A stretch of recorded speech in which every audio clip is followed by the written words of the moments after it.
신기한 나라 직장 내 괴롭힘 파라 회사 대응 매뉴얼 이렇게 나옵니다. 1장. 회사는 항상 비슷하게 움직입니다. 직장 내 괴롭힘을 문제 제기하면 회사의 반응은 놀라울 정도로 비슷합니다. 개인이 달라도 회사의 규모가 달라도 그 대응 패턴은 거의 같습니다. 이러한 패턴은 마치 잘 짜인 대본처럼 일관성 있게 나타나며 피해자들이 겪는 혼란과 좌절을 더욱 심화시키는 경향이 있습니다. 우리는 이러한 현상을 비판적으로 분석하여 회사가 이러한 패턴을 보이는 데에는 그들 나름의 이유와 전략이 숨어 있음을 명확히 이해해야 합니다. 그리고 이러한 회사 대응으로 인해 발생할 수 있는 피해자의 감정적 동요와 심리적 압박에 대해 깊이 있게 탐구하고 대비해야 합니다. 2장. 1단계 축소하기. 가장 먼저 나타나는 반응은 문제의 축소입니다. 회사는 발생한 사건의 심각성을 의도적으로 낮추어 보려고 합니다. 흔히 듣게 되는 말은 다음과 같습니다. 그 정도는 괜찮은 수준 아닌가요? 라고 하며 피해자의 고통을 사소한 것으로 치부하거나 오해가 있었던 것 같네요. 라고 하며 문제의 본질을 개인적인 오해로 돌려 세웁니다. 회사는 이러한 표현들을 통해 직장 내 괴롭힘 사건이 심각하지 않다고 단정짓거나 개인적인 감정의 문제에서 비롯된 것이라고 프레임을 씌우려 합니다. 2단계에서 많은 피해자들이 심리적으로 흔들립니다. 내가 너무 예민한 건가라는 자책감에 사로잡히기 쉽습니다. 회사는 이처럼 문제의 본질을 흐리고 피해자의 감정을 사소한 것으로 치부하며 문제 자체를 존재하지 않는 것으로 만들려 노력합니다. 이는 직장 내 괴롭힘 사건을 내부적으로 잠재우려는 기본적인 시도이며 피해자에게 심리적인 압박을 가하는 첫걸음이자 가장 흔한 방어 기제입니다. 3장. 2단계 개인 문제로 돌리기. 다음 단계는 문제의 원인을 개인에게 돌리는 것입니다. 회사는 직장 내 괴롭힘이 조직 환경이나 시스템의 문제가 아닌 피해자, 개인의 특성이나 상황 때문이라고 주장합니다. 요즘 힘든 일 있으신가요? 라며 피해자의 개인사를 들추거나 개인적으로 예민하신 것 같아요. 와 같은 말을 던지며 피해자의 심리 상태나 성격 문제를 지적합니다. 이로 인해 피해자는 자신의 감정이나 반응이 과도한 것인지 혹은 자신이 정말 문제가 있는 것은 아닌지 다시 의심하게 됩니다. 회사는 이렇게 문제를 개인적인 차원으로 한정함으로써 조직 전체의 책임에서 벗어나려는 의도를 가집니다.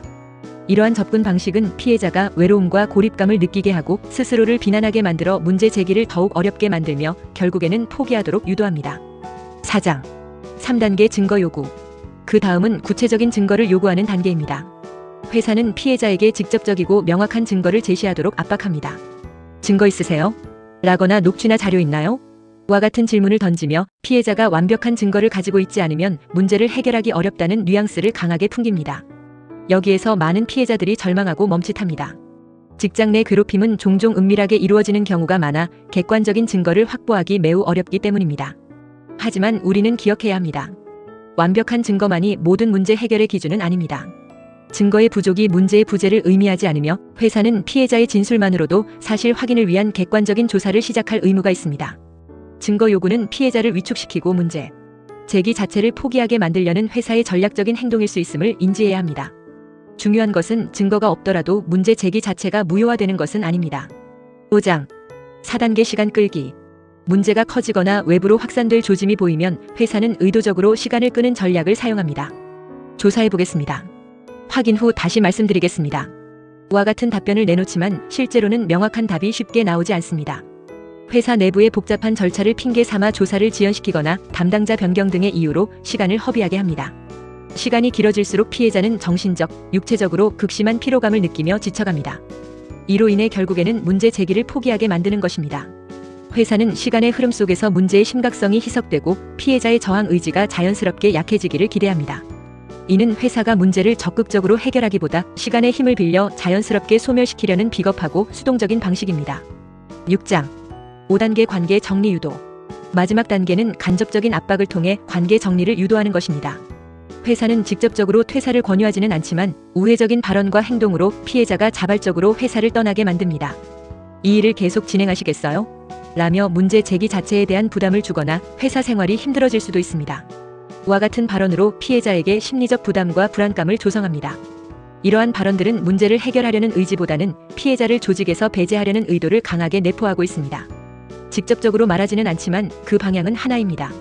문제를 덮거나 피해자가 회사를 떠나게 만드는 것. 회사는 조직의 안정성과 명성을 최우선으로 여기며 문제를 제기한 사람을 불편하고 통제하기 어려운 존재로 인식하여 제거하려 할 수 있습니다.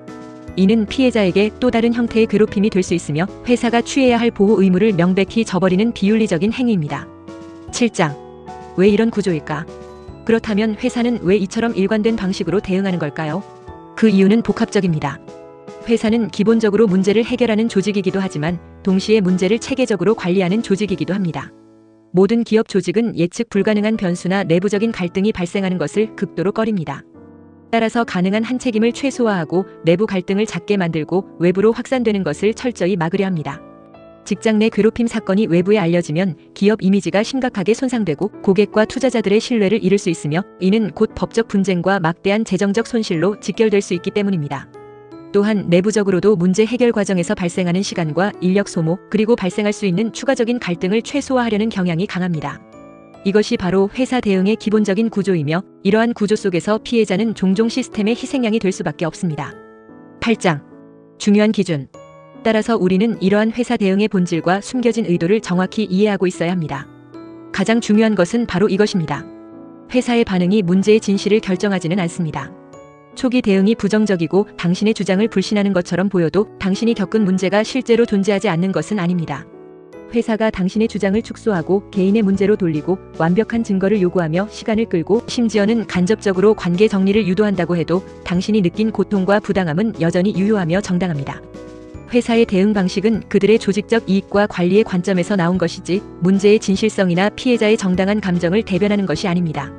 자신의 경험과 감정을 믿고 회사의 대응에 휘둘리지 않으며 객관적인 시각을 유지하는 것이 중요합니다. 당신의 고통은 결코 과장되거나 오해에서 비롯된 것이 아닙니다. 결말. 회사 대응은 때때로 당신의 소중한 경험을 부정할 수 있습니다. 회사는 당신의 상황을 가볍게 여기거나 심지어 당신의 탓으로 돌리려 할 수도 있습니다. 하지만 그들의 대응이 당신의 경험 자체를 완전히 없애거나 무효화할 수는 없습니다. 당신이 느낀 분명한 불편함, 반복적으로 발생한 상황들, 그리고 이로 인해 정신적, 신체적으로 무너진 상태는 결코 간과할 수 없는 분명한 신호입니다. 이는 당신이 겪은 일이 결코 사소한 것이 아니며 당신의 감정이 과민한 것이 아니라는 명확하고 강력한 증거입니다. 당신의 경험은 유효하고 당신의 감정은 충분히 존중받아야 합니다. 직장 내 괴롭힘은 단순히 개인 간의 갈등이 아닌 조직과 사회 전체가 함께 인식하고 해결해야 할 구조적인 문제입니다. 우리는 이 문제에 대해 더 깊이 이해하고 함께 목소리를 내야 합니다. 신기한 나라 직장 내 괴롭힘 시리즈 다음 이야기에서는 가해자 특징, 왜 이런 일이 반복되는지를 심층적으로 살펴봅니다.